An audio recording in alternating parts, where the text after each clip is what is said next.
سوال یہ ہے کہ خروج کا معنی کیا ہے؟ خروج کس معنی میں ہم استعمال کرتے ہیں؟ خروج کا ایک لغوی معنی ہوتا ہے اور ایک اصطلاحی معنی ہوتا ہے۔ لغوی معنی تو ہوتا ہے نکلنا، بندہ کسی کمرے سے نکل جائے، گھر سے نکل جائے، عمارت سے نکل جائے، ادارے سے نکل جائے، تو یہ اس کا لغوی معنی ہے۔ ٹھیک ہے۔ اور اگر کسی کی حکمران کی جو اللہ اور اس کے رسول کے فرامین کے مطابق چلاتا ہے اس کی اطاعت سے نکل جائے تو وہ بھی لغتاً خروج ہی ہے۔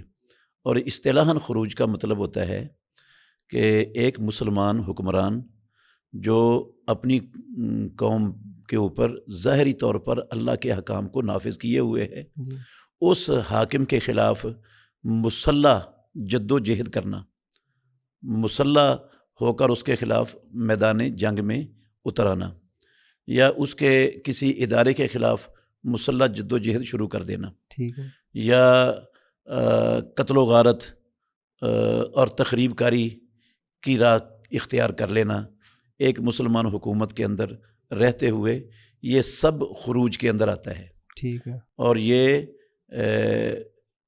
بڑا حساس اور بڑا سنگین مسئلہ ہے، بڑا سنگین معاملہ ہے اسلام میں۔ ٹھیک ہے۔